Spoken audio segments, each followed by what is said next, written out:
Let them fix fuel and line. That's the reason why I'm brother. What happened? We are hungry.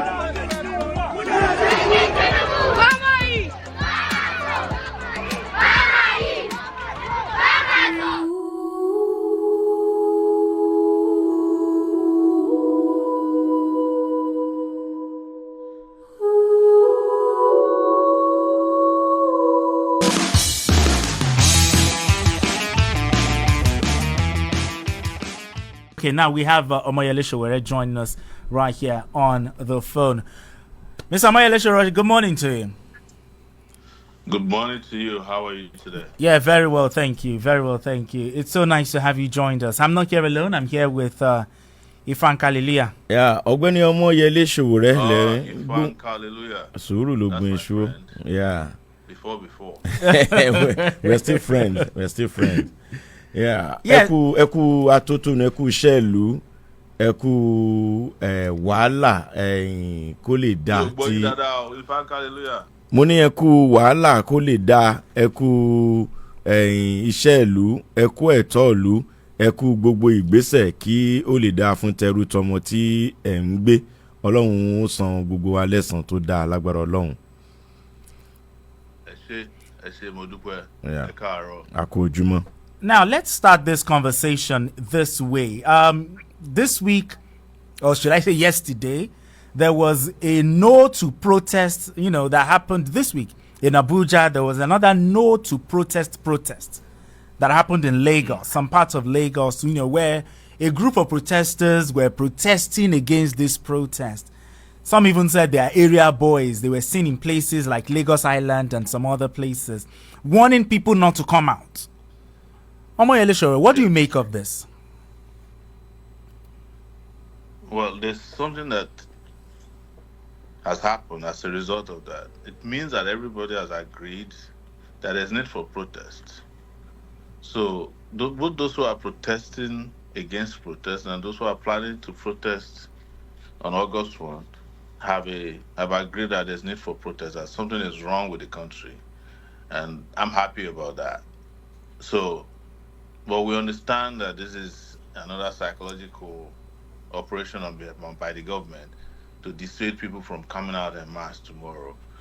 But the number of people that even protested for the government, if you're seeing some of the protests, I've seen some of their clips online, they are very few and far between. They cannot match what they will see. Some of them, when they see the crowd tomorrow, will be forced. Not physically forced, but they'll be forced to join. They won't have any choice than to join. They won't have any other choice. So we understand that so many of them also have told us in private that they're just being paid and they're getting paid to do it. So that it's all transactional. Okay. Now, ìbéèrè tí èmi fẹ́ béèrè lọ́wọ́ Ọ̀gbẹ́ni Omoyele Sowore ni pé àwọn èèyàn ń fẹ̀sùn kan Omoyele Sowore fúnra rẹ̀ wípé ẹni káwọn èèyàn jáde kí wọ́n fẹ̀hónú hàn ẹ̀yin wà ní orílẹ̀-èdè United States of America pé bí àdọ́gbọ́n ti àwọn èèyàn sí wàhálà kí wọ́n wá máa wò wọ́n lẹ́yìn odi kí ni ẹ fẹ́ rí sọ sí yẹn sá. ṣe rírú àwọn ọ̀rọ̀ bẹ́ẹ̀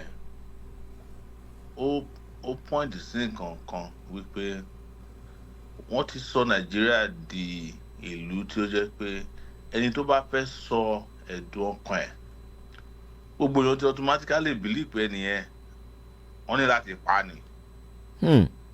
So àwọn ìjọba bí ó bá ọ pa bí ó bá ọ bù lẹ́sẹ̀ lání àwọn ìdí nìyẹn tí irú àwọn ìjà tá à ń jà ètò ṣe pàtàkì pé kíyàn máa wà ní orílẹ̀-èdè tí ò tiẹ̀ nílé sọ̀rọ̀ síta tó tẹ̀ sọ pé nǹkan ò tẹ́ mi lọ́rùn mo fẹ́ jà fún tó jẹ́ pé gbogbo ọkàn aráàlú ti ní bìlí pé ẹni tó fẹ́ ṣe protest wọn láti pa ni so tẹ́ ẹ̀ bá ti wá sí nílùú àwọn náà fẹ́ tìyìn sí wàhálà ni ẹ jẹ́ n sọ kankan fún yín àwọn tí wọ́n jẹ́ olórí Nàìjíríà lónìí àwọn aṣíwájú Bọ́lá Ahmed Tinubu bàbá wa Ṣóyínká àwọn lórúkọ former governor Ekiti State Fáyẹmí nígbà tí nígbà tí wọ́n gbogbo wọn ló wà nílùú òyìnbó nígbà táwa ń bá ológun jà ní nàìjíríà ní 1993 fún ọ̀rọ̀ Abíọ́lá.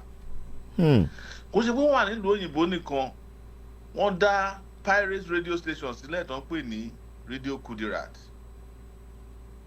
Kí ló dé nígbà yẹn táwa ń lílà àti sọ pé nítorí pé wọ́n wà lókè òkun wọ́n tì wá sí wàhálà ni? No, nítorí pé ó yẹ káwọn aráàlú mọ̀ pé èmi ti wà ní nàìjíríà láti kékeré ni mo ti ń jà fún ẹ̀tọ́ ọmọ nàìjíríà. Ní oṣù tó kọjá mo sì wà ní nàìjíríà tí mo ń jà fún journalist kan tó sọ sẹ́wọ̀n Daniel Ojukwu. So tí mi ò bá tiẹ̀ sí nílé nísìnyìí kò ń ṣe títorí pé kò ń ṣojo tó yẹ yín. Àwa kan sọ fún àwọn tó wà níjọba ni pé níbikíbi tí àwa bá ti wà, bá a sí nílé o a sí nílé o, gudugudu ni wá, àwọn òfìgbà kan túra lẹ̀. Okay, now. Adẹ̀jẹ̀ kan mọ̀ wípé ẹ jẹ́ n parí ọ̀rọ̀ yìí pé àti kòkó àti òsà kòkó wọn gbogbo àmàjọgbẹ ni níbikíbi tí a wà. Ṣé wọ́n sọ pé wọ́n mọ ìwà burúkú hù ni, wọ́n mọ ibi ń fi wọ́n mọ bọ́ ṣe ń fi àjà àwọn aráàlú, wọn ò fẹ́ káwọn aráàlú sọ̀rọ̀. So bó dẹ̀ máa dé láìpẹ́ láì jìnà. So èmi ò sí lára àwọn tó máa sọ pé wọ́n fẹ́ jà ó sá lọ. Èmi ò sí lára wọn. Mi ò ń ṣe kẹ́ni lè pè lójo, mi ò ń ṣọmọ ojo láéláé. Tí gbogbo ẹ̀yin káàrọ̀ jèrè kí ẹ máa gbọ́. Nǹkan tí àwa ń jà fún ni pé ìyà tí wọ́n fi ń jẹ yín kò tọ́ sí yín. Àwọn tó sọ pé èmi ló kàn, wọn ò lè wá sọ di ebi ló kàn mọ́ yín lára. Kọ́ máa sọ pé lẹ́nu ọ̀rọ̀ láti sọ̀rọ̀. All right, let's look at this. Okay, let's look at the state of the nation. Because we're still going to go into the protest again. There are two opinions here. You know, a group of Nigerians are saying they believe that the challenges bedeviling the nation at the moment was caused by past administration. So, President Bola Tinubu should not be blamed. While the other group of people are saying are of the view that President Tinubu triggered the challenges with his policies. Where do you stand here? Ẹ má ti dáhùn ìbéèrè yẹn. Mo fẹ́ kẹ́ ẹ dáhùn papọ̀ ni. Ní ọdún 2012. Mi ò gbọ́ ifá hallelujah dáadáa o, mi ò mọ bí ẹ ṣe tán fún ẹ. Ṣé ẹ ń gbọ́ mi báyìí? Ṣé ẹ ń gbọ́ báyìí? Mo ń gbọ́ yín. Mo ní kẹ́ ẹ ṣe sùúrù díẹ̀ kí n béèrè ìbéèrè kẹ́ ẹ lè dáhùn méjèèjì papọ̀. Ní ọdún 2012, nígbà tí ìjọba tó wà lórí àlééfà ń gbà náà, ọlọ́lá jùlọ Jonathan Ebele Goodluck, tí wọ́n ní àwọn yọ subsidy kúrò lórí owó epo. Ìjọba tó wà ní orí àlééfà yìí ń gbà náà, pẹ̀lú ẹ̀yin náà àtàwọn ọ̀pọ̀ èèyàn, wọ́n sọ pé rárá o, wọn ò gbọ́dọ̀ yọ subsidy. Àwọn èèyàn wá ń béèrè wípé kí ló dé tó jẹ́ pé ìjọba tó wà nílẹ̀ yìí tó wà ní orí àlééfà báyìí wọ́n ní pé wọ́n kàn máa yọ subsidy ní about 12 years ago or 12 years ago. Tí wọ́n wá sọ pé òkè nísìnyí ó ti di yíyọ. Àwọn kan wá wò from the opinion wípé tó bá ṣe pé wọ́n ti support ńgbà yẹn tí wọ́n ti yọ á ti mọ́ wa lára báyìí. Kí lẹ rò síbẹ̀ yẹn sà? Màá sọ ní òyìnbó, màá dẹ̀ tún sọ lédè Gẹ̀ẹ́sì nítorí mo rí pé àti èdè Yorùbá. Ètò àmúlùmọ́lá lè ṣe lórí lẹ́nìí. So to your question that the government in power now did not support the removal of fuel subsidy in 2012. Yes. And if they had supported it, maybe would have been used to it. There is nobody in the world that can be used to suffering. The problem with subsidy is not that subsidy is bad. The problem with subsidy in 2012 is the same problem with subsidy in 2024. Corruption. Because when we fought that battle in 2012, what do you think came out of it? We've made a lot of, we found out a lot of things, there were a lot of revelations, including the fact that the people who were importing fuel at that time were not importing fuel.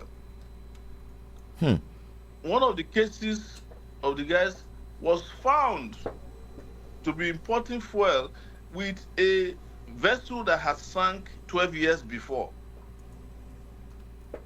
There was a revelation that one guy was importing water instead of fuel. They would just take one barge, enter the Atlantic Ocean for a few days, fill it with water, they will bring it to Apapa here in Lagos. They will connive with the NNPC officials. They will go and empty it again after they get paid. Some don't even import anything, they just go and get paid. All of them were arrested and were supposed to be tried, but they were not tried. Okay. They tried them halfway and left it. And you can then not punish the Nigerian people because they have admitted openly, every one of them says anytime the problem with subsidy is corruption. So why don't you tackle the corruption? And what we are saying is that, according to your own question, brother, that why is it that we didn't allow it to be removed? I mean, if Tinubu was the one who the first question was that. The first question was, is past administration. Some are saying it is his administration. There's no past administration here. No past administration. The last administration is an APC administration. Bola Tinubu was the national leader of that political party, APC. He's still the same national leader of the APC today. And as we have already discussed, in 2012, they were part of the opposition that opposed the removal of fuel subsidy and said to us, 2012, because if you ask me, it is 2012 that these APC people came to power in reality. Okay. They used the 2012 anti-fuel subsidy protest to gain power. And now we have found out that they have lied, that this was deception. And they must pay for that deception. But it's not only paying for the deception. In paying for the deception, the people cannot be sacrificed because this is existential. When he came on May 29 and when he was being inaugurated, he announced a shocking, a policy decision that shocks any economy in the world. It's just like you have a trailer parked on top of a hill with a shock, and people are behind it, and somebody went and removed the shock, and the trailer come crashing down in reverse gear over the people who weren't expecting that the shock has been removed. That is what happened to the Nigerian people. And this was coupled with the flotation of the Naira. Because had it not floated the Naira would still be around 600, 700 by now. Maybe Nigerians will be able to cope. But those two policy decisions, economic policy, monetary policy decisions, destroyed the Nigerian economy for good. Okay. In 1 year, Nigerians have been rendered powerless. Okay. Now those economic policies. Those policies. Between now and tomorrow, as the leader of one of the protests, the protest, between now and tomorrow, what do you think the President Bola Tinubu can do that can make you and other protest organizers change your mind? It is obvious that he doesn't plan to do anything, because by the time the protest was being planned, or it was started planned, it was about almost 2 months ago. This protest discussion has been going on since June. The protest demands were released over 2 weeks ago. What was their response? They started mobilizing the army, mobilizing the police. They started provoking and insulting Nigerian people, that the protests are being planned by mercenaries, foreign agents, and then they said it was planned by terrorists, bandits. That's what the Zamfara police commissioner said. And then Bayo Ononuga said it was planned by IPOB, and then later he accused Peter Obi and the Labour Party. They kept accusing everybody in the country, except themselves, for the problem in the country. So they weren't interested, and they still are not interested. If they're interested, they will not be mobilizing people, these Oro people who are wandering about in Lagos aimlessly. They will not be mobilizing the police and area boys who will be threatening people. They wouldn't have gone and paid Asari Dokubo to be twerking for them in Port Harcourt, threatening Nigerians that he would give them woto. As if Asari Dokubo has, 0.0% of the population of Nigerians, even in Rivers State, who are willing to stake all their lives, because Nigerians have nothing to lose anymore. So what I'm trying to tell you is that there's no point second guessing the government or the Tinubu government. He's not interested. they have carried their impunity that they used to conquer the people of Lagos to Abuja, and it's going to blow up in their, if it hasn't blown up in their faces already. All right. Because this is the first protest that in which almost every part of the country is engaged and involved and ready to roll. Ọ̀gbẹ́ni Omoyele Sowore là ń fọ̀rọ̀ wá lẹ́nu wò lórí ètò òṣèlú today bó ṣe ń lọ ìkànnì fresh 105.3 FM Lagos. Ọ̀gbẹ́ni Sowore, àwọn èèyàn ń sọ wípé tí àwọn kan fi ń sọ pé no to protest ni pé Aṣíwájú Bọ́lá Ahmed Tinubu ìjọba wọn ṣẹ̀ṣẹ̀ lé díẹ̀ lọ́dún kan ni kí bóyá ká tiẹ̀ ṣe sùúrù fún bí ọdún méjì ọdún mẹ́ta àbí tí wọ́n bá parí first tenure bóyá nǹkan ó ṣẹnu rè.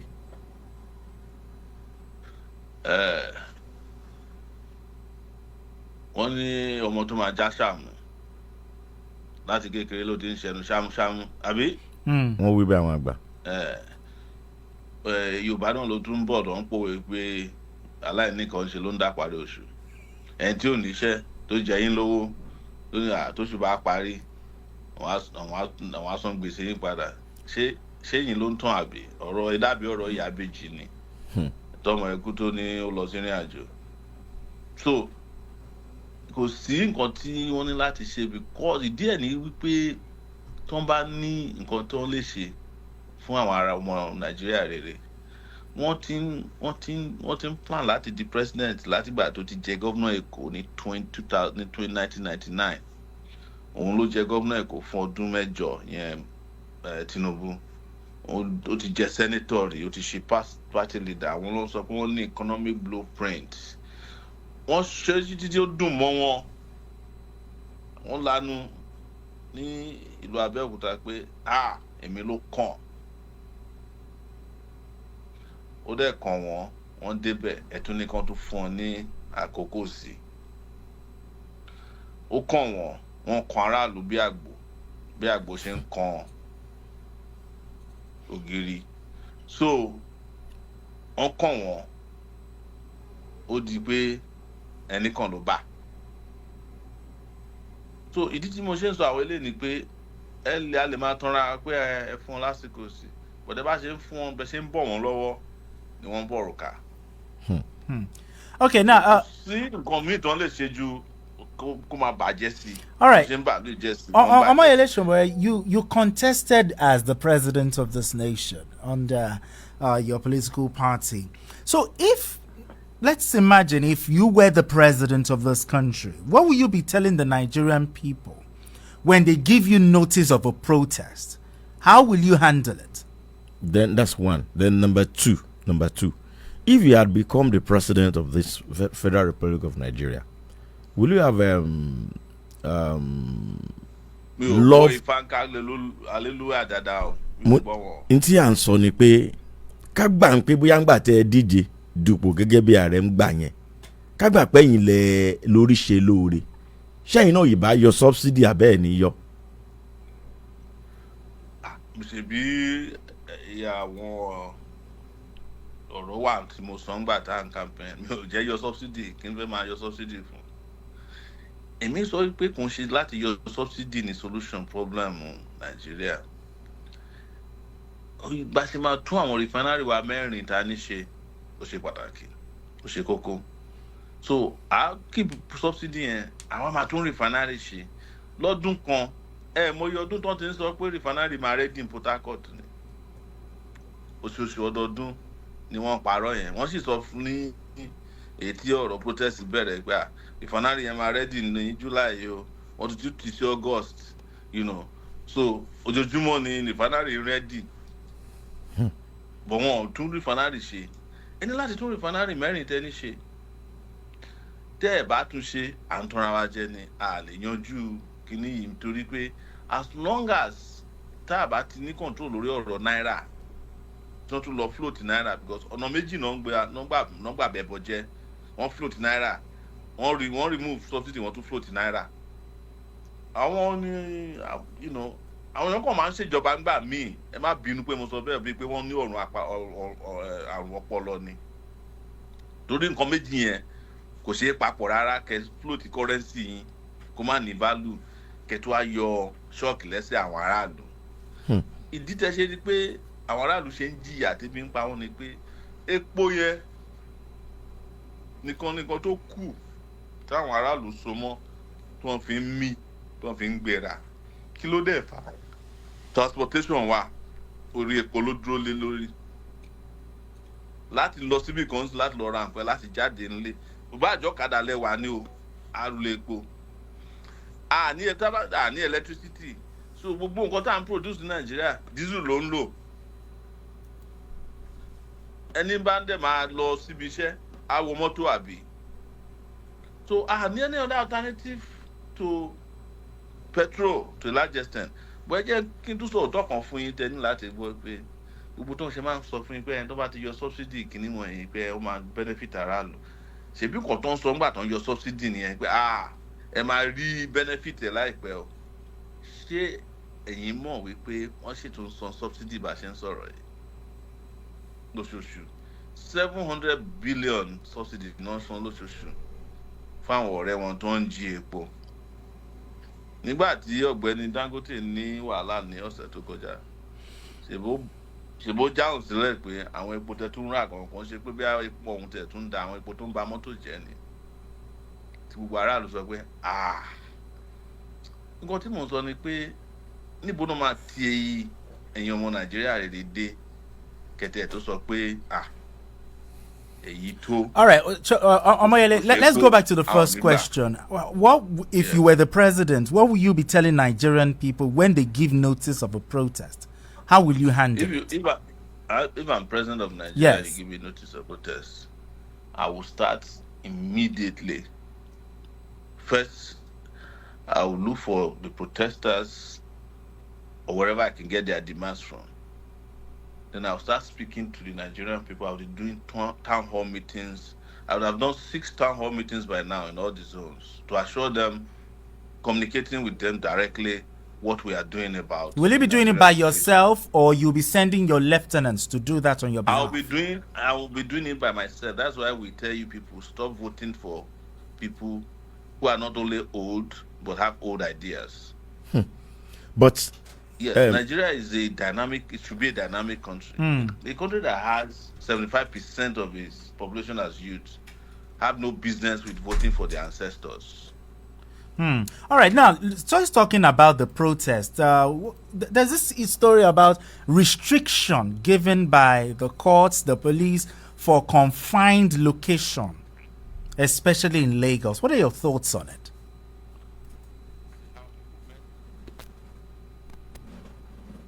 Baba Femi Falana and Ebo Adeburuwa, these are 2 senior advocates. They met with the IG of police yesterday. Yes. And civil society leaders. And they made it clear to the IG that we are not accepting any confinement to any space, that it will include rallies and marches. And to the Lagos State government, who ran to court yesterday to go and get a court order, we have also responded to them. Our Lagos TIB, Take It Back movement people, have responded to them this morning that we have designated a number of places where protesters will be available to be taken by bus to and fro. Since they said they want people to start at 8 and leave at 6 p.m., the governor has been written a letter has been written to the governor to provide buses for pickup of protesters. And so far there are over 10 locations: Lekki Toll Gates, Lasu, Yadokwaja Underground, Penn Cinema. So if you don't want that, those are designated convergence points where we have told them to provide buses. Okay. So those buses we now take them to Ojota and the K2. Okay. Are you getting my point? Okay. In the morning, 6 a.m.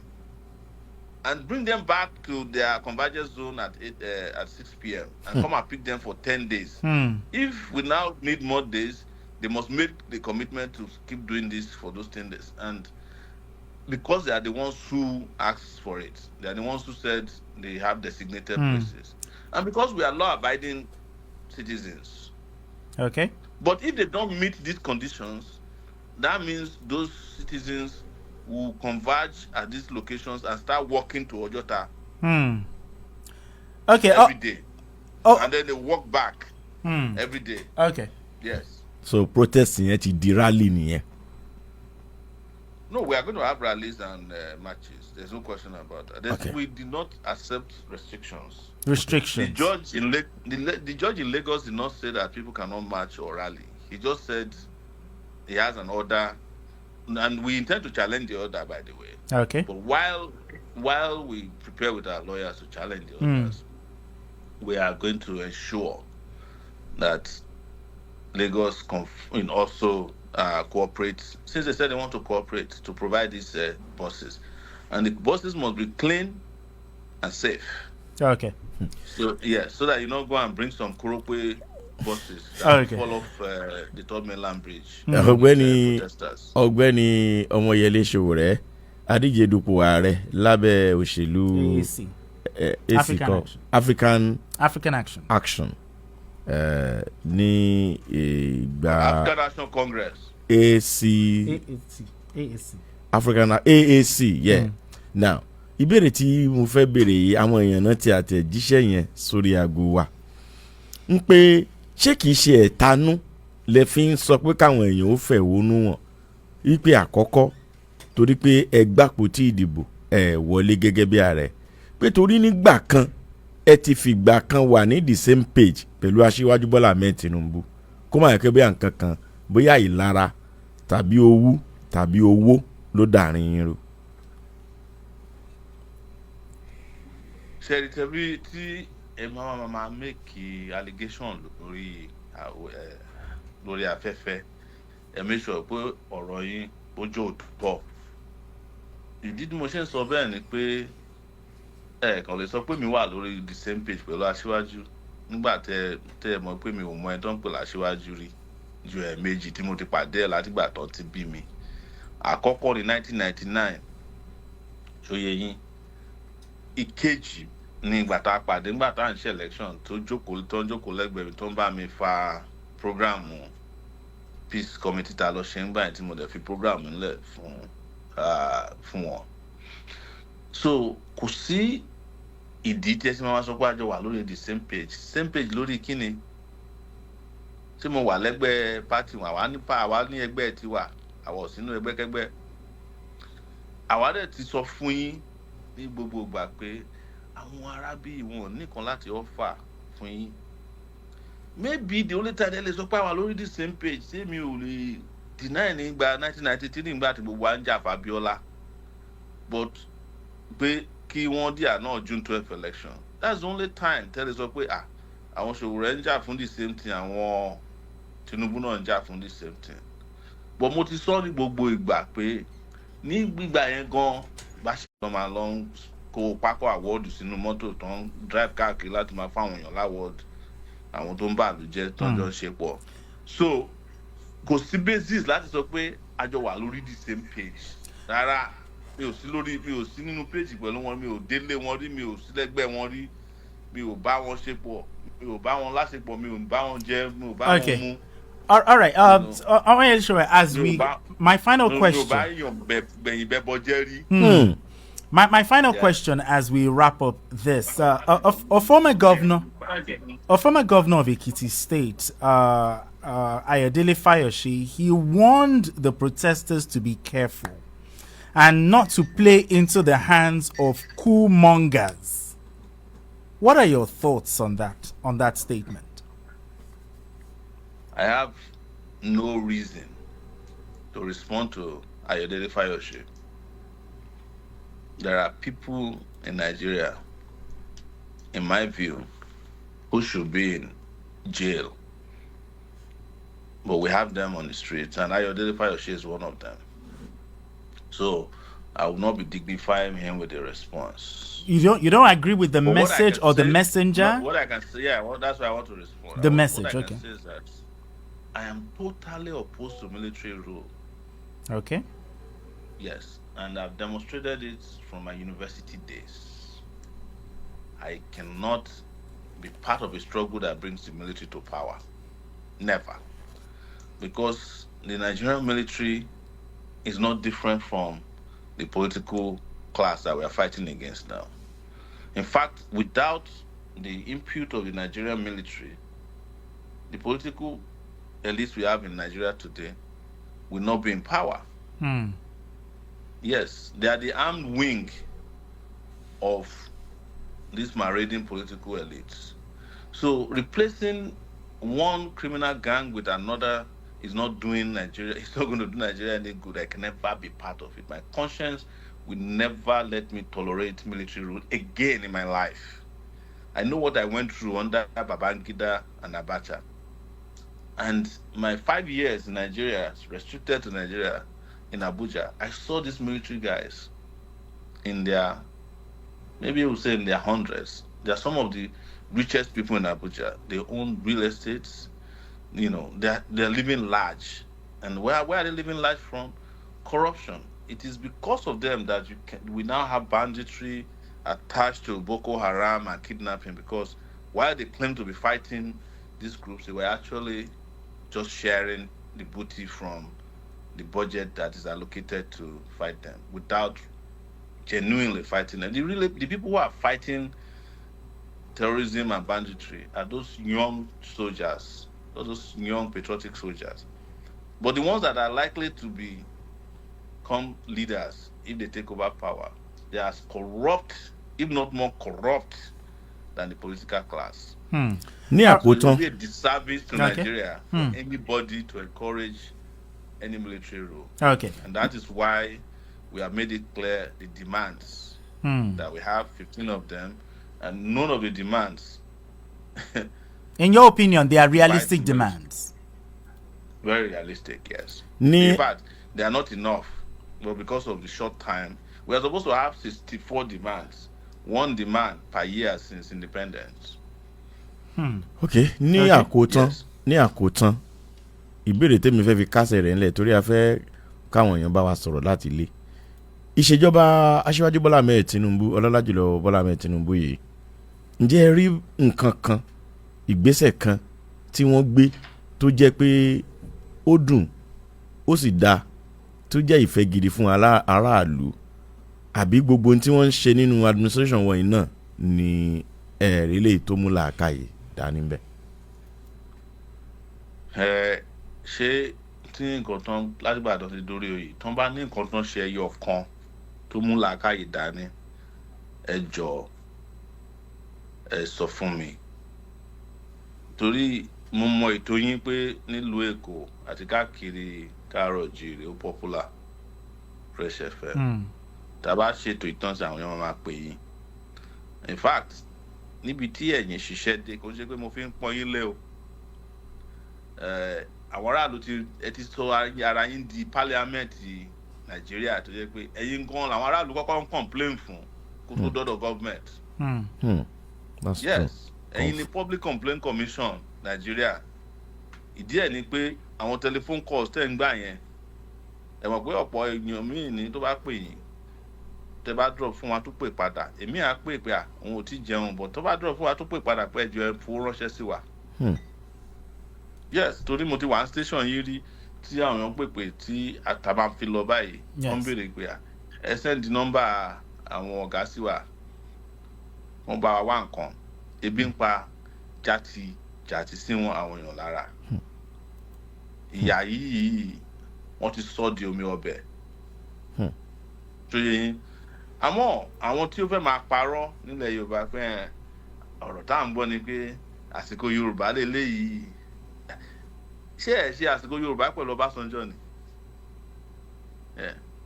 Òun náà lọ fi kó àwọn akálà wá sí Ọ̀yọ́ state mọ́yìn lórí náà, àwọn Fáyọ̀ṣe yìí, òun náà àwọn tó ń ṣe àsìkò Yorùbá, àwọn ṣípò sọ́ba, àwọn aṣíwájú bàbá Bísí Àkàndé ní 2003, ẹ bèrè lọ́wọ́ wọn nǹkan tó ṣẹlẹ̀. Àwọn tó ń sọ tó ń pa òwe wípé ọmọ ẹni ò kì í ṣe ìdí bẹ̀rẹ̀ kan fi sí de ọmọ ẹlòmíì, ṣe yẹ wọ́n ti gba bèbè lọ́wọ́ wọn. Yes, so yes, wọ́n ti gba bèbè lọ́wọ́ wọn. Ẹ jẹ́ ká sòótọ́ ara fúnra wa. Nǹkan tèmi like ilẹ̀ Yorùbá fún ni pé kò sígbà kan nígbà tèmi ti gbọ́n ju o tí Yorùbá máa ń wà nídìí ọ̀tẹ̀ nídìí ọ̀tẹ̀ yọ̀ kan pẹ́. Even bàbá Awólọ́wọ̀ bó ṣe popular tó kàn ṣe gbogbo Yorùbá ló ń tẹ̀lé wọn. nígbà táwọn òyìnbó wà ní orílẹ̀-èdè áfíríkà pàápàá lọ jùlọ nàìjíríà wọ́n kọ sínú àwọn ìwé wọn nígbà tí wọ́n kọ pé ní gbogbo àwọn èèyàn ní gbogbo àgbáyé tí wọ́n lọ colonize àwọn yorùbá ló difficult jù fáwọn. nígbà táwọn tó ń gbé ẹ̀sìn wá sílẹ̀ yorùbá tó ń dé àwọn tó ń pè ní anglican àwọn bàbá Samuel Ajayi Crowther nígbà tó ń dé àwọn yorùbá gbẹ̀sìn lọ́wọ́ wọn àmọ́ wọ́n tún ṣe ti ìṣẹ̀ṣe ìbílẹ̀ àti ìṣẹ̀báyé ìdí ẹ̀ náà ṣe ń pa òwe pé àgùdà ò jẹ́ lábẹ́ gẹ̀ẹ́sì iṣẹ́ ọwọ́ ọ̀lẹ iṣẹ́ ọwọ́ àgùdà làgùdà ń jẹ iṣẹ́ ọwọ́ ọ̀lẹ lọ́wọ́ ń jẹ. because àwọn wọ́n tún ẹ̀sìn yẹn wọ́n tún ṣe fúnra wọn ìdí ẹ̀ ni pé àwọn mùsùlùmí tó wà nílẹ̀ yorùbá wọn ò lè bẹ́yàn lórí nítorí ẹ̀sìn torí pé tẹ bá rí average yorùbá man ìṣòro tó bá kojú ẹ̀ ni ẹ̀sìn tó ń ṣe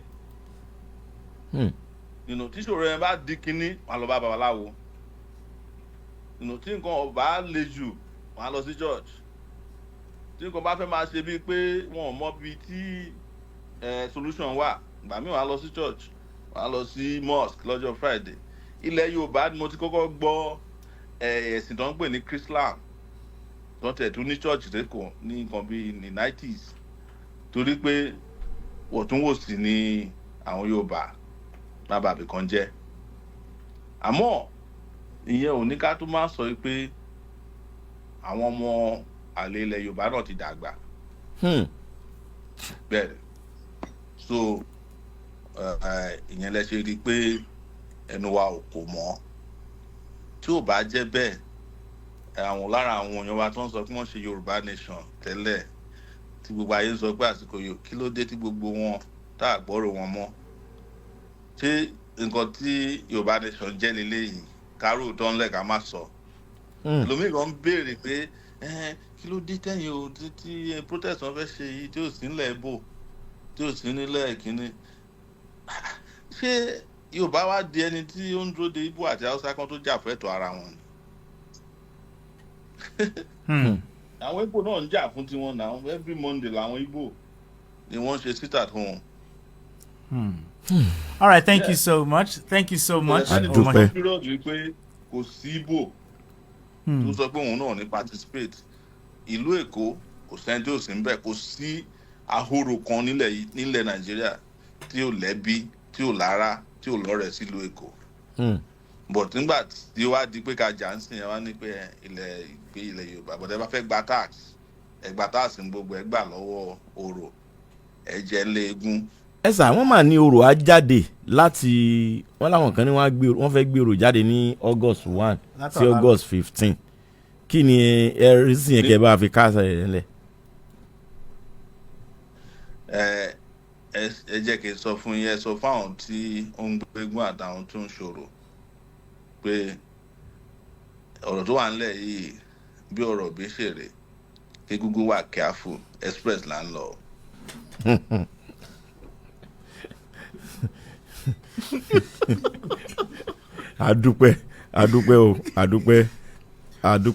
adúpẹ́ o àtúnkì yín pé ẹ kú ìfitọ́mọ ènìyàn ṣe àtúpè yín gbà míì tá a bá tún ní ọ̀rọ̀ bá yín sọ. All right, thank you so much, Omoyele Sowore. Thank you for having this conversation with us. Appreciate you. Thank you so much. All right, then. Nigeria, they use computer. The leaders of Nigeria, they use radio where they turn the knob.